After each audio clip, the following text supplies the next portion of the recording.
Hello YouTube and Indian internet users.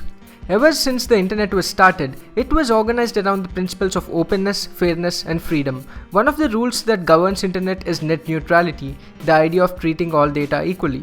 This is the internet and this is you. You pay the internet service provider to maintain this connection. And you, the customer, choose which online store to shop at and which streaming service you use. This is the internet we all know and we all love. It is a level playing field where every company has a fair chance to succeed. This has given the chance for many new innovators to thrive. This is how Facebook beat MySpace, which beat Friendster. But some internet service providers want to ditch these principles and control free and open access to internet. These ISPs want to be the ones making the rules on the internet. They want to choose what you can access and what you cannot, so that they can make money in the process. Let us compare this to electricity. You pay for the electricity and you can do what you wish. You may use it to light a bulb, watch TV or dry your hair. The electricity department doesn't get to decide what you use it for and charge accordingly. Similarly, the ISP shouldn't get to choose what you do with the internet and charge accordingly. A similar circumstance came up in the United States in April 2014. FCC, which sets the internet rules in the US, reported a draft against net neutrality. This led to a lot of protest and also to a point where President Obama also recommended FCC to preserve net neutrality. After a big public outcry and over 4 million emails to the FCC, in Feb 2015 the rules were revised in complete favor of net neutrality. And this is the story of how the US citizens won the net neutrality war. Presently in India, we have a similar problem. The major telecom companies, who are also major internet service providers, are pressurizing the Telecom Regulatory Authority of India, TRAI, which sets internet rules in India, to pass law against net neutrality so that they can make more money.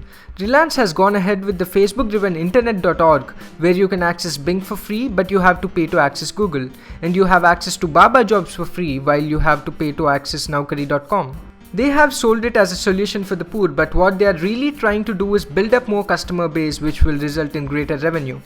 In December 2014, Airtel proposed a tariff plan where it could charge customers extra on VIOP services such as Viber and Skype. But it had to revoke this plan after a huge public protest and large social media backlash. Airtel has now recently come up with the Airtel Zero scheme. This is the internet and this is you. You have Airtel Zero in between. It lets you browse applications who pay Airtel for free, and for accessing other applications you have to pay. Here's what's wrong with the model. It gives an unfair advantage to the companies with money. The rich companies will be able to reach customers easily via internet, while the poor companies will face even more difficulty. We would not have companies like Facebook if MySpace would have been provided for the customers for free. For example, if Airtel wants you to use Facebook and not Twitter because Twitter does not have enough money to partner with Airtel Zero, then you will be inclined to use Facebook even if you prefer Twitter. Money will rule over quality. It may not seem significant now, but what if Airtel hikes data charges too much after that? The users will have to use only specific sites under Airtel Zero, as they will not be able to afford others. You think Airtel won't do that? You are wrong.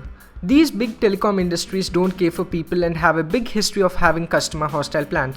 They charge the customers a fortune for sending messages during festivals, the day we need messages the most. So more than helping us, they are trying to manipulate us to make more money.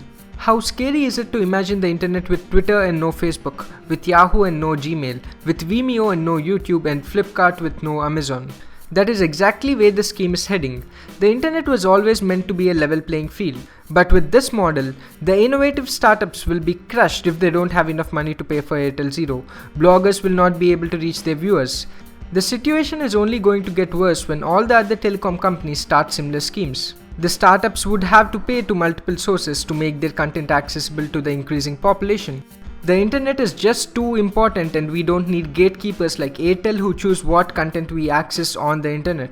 Also, the telecom industries are very greedy people and they would go to any extent to make more money. Until recently, they enjoyed huge margins of profits by pricing the customers aggressively. But thanks to the innovative over-the-top services such as WhatsApp, Viber and Skype, they allow the customers to send millions of messages at a reasonable cost.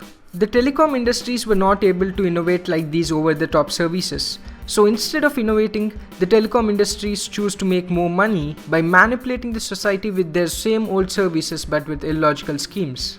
TRAI released a 118-page paper and asked the general public for opinion on net neutrality. They asked the general public to email their views by April 24th to this email. What is more intimidating is that the paper sounds in favor of these telecom companies. The paper is intentionally filled up with confusing jargon. Link to the paper is in the description below. I think that the paper is not being fair. It tries to show that the telecom industries are being financially hurt due to these over-the-top services. It quotes the decline in SMS traffic by 18.3% in 1 year, and it attributes this to the increase in OTT messaging applications. This is nonsense because it does not talk about the increase in internet subscribers and hence the profit to the network because of these OTT services. So I went to the Airtel's website to see if there was actually any decline in profits, but I could only see that they were making more and more profits every year.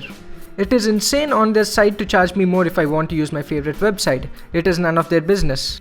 These people are internet pipe layers and their job is to push data through the pipes and we pay for the amount of data they push for us. They have no rights to act like gatekeepers prioritizing one website over the other for their benefit and our detriment.